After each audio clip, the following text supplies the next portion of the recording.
Hey guys, welcome to another video on how to beat good Apex Legends players. One way is to build a high-end gaming PC, which is the subject of today's video. I was finally able to buy an NVIDIA GPU at a semi-reasonable price, so I decided to build a high-end gaming rig for Apex Legends and other games. This video is for people considering a move from console to PC. Playing Apex on a high-end PC isn't going to take you from an average player to a pro player, but the better hardware will give you a significant edge and make Apex more fun to play because of the better visuals. In this video, I mention a few key aspects of the build recommended for Apex Legends and give some tips for cutting cost. Lastly, at the end of the video, I'm going to explain some benchmarks in Apex Legends, 3D Mark and PCMark 10. This is to give you a sense of the performance step up a high-end PC can deliver for Apex and other games. I list my parts and prices in the description of the video. In a follow-up video, I'm going to give some specific installation tips for those of you out there who want to build a similar system. Even after the next-gen update was released for Apex Legends in March 2022, Respawn still has not allowed console gamers to play at 120 FPS in order to protect last-gen from next-gen players. This is a very disappointing decision that hurts its next-gen customers. 120 FPS is a massive step up from 60. With this PC I built, I leapfrog over 120, as you'll see in the benchmarks. Higher FPS and better graphics let you see and aim better, especially with fast-moving objects. Apex Legends is a very fast-paced game with a lot of movement, which means FPS is very important. So FPS drops most in gunfights when there's a lot of action and effects on the screen.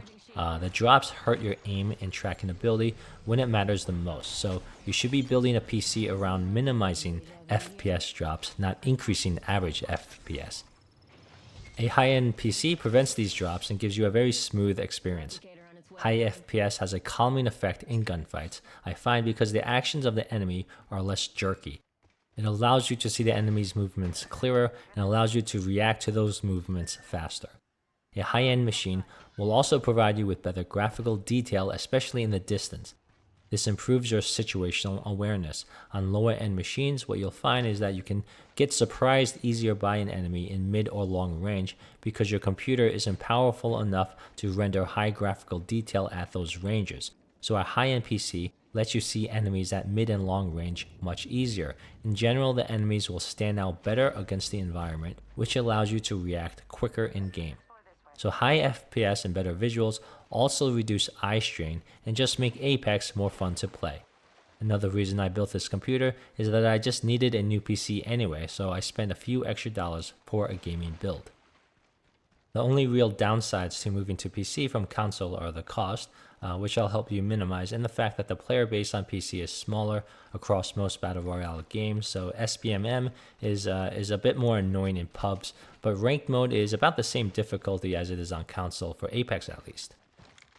If you take the cost of building a PC and upgrading the GPU twice over the system's life, and spread that cost over the life of the system, the cost can end up being about $275 to $350 per year, depending on your build.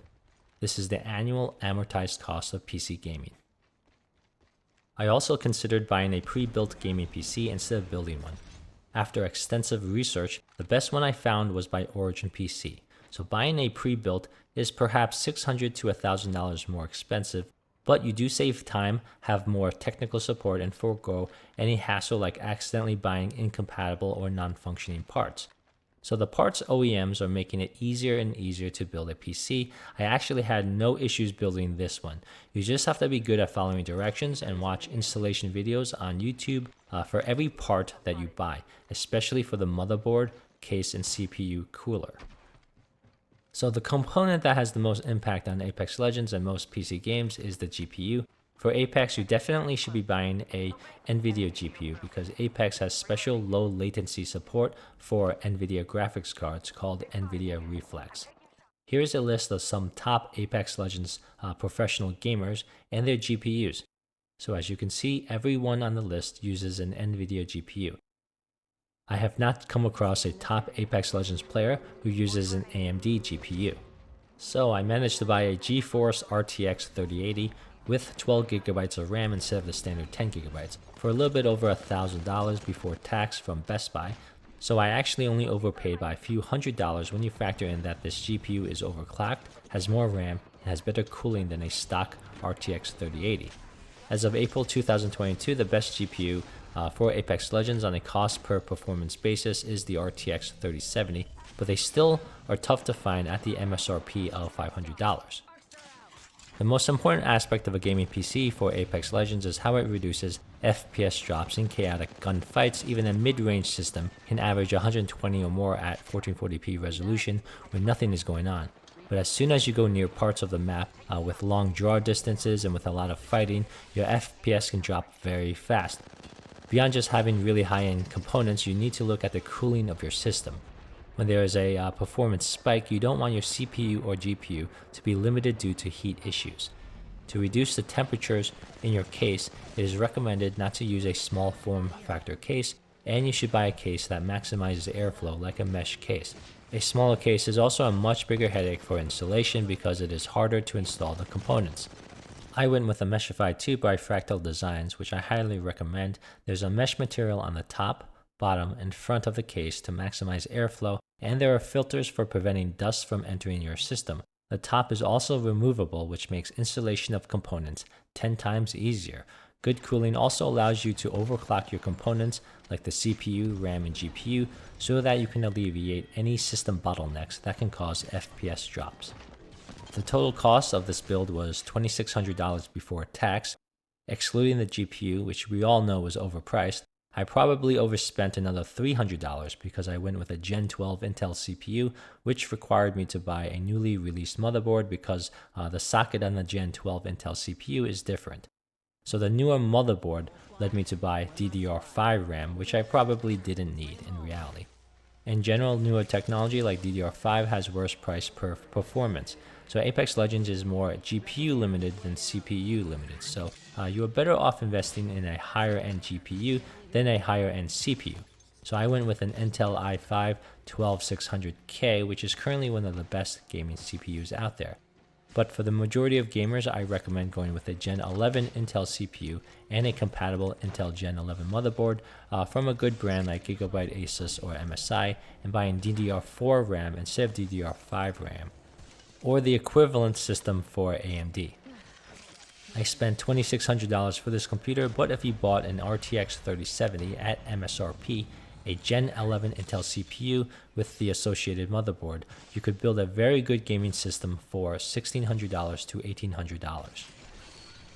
Here are my 3DMark results, which is a benchmark that primarily measures GPU performance.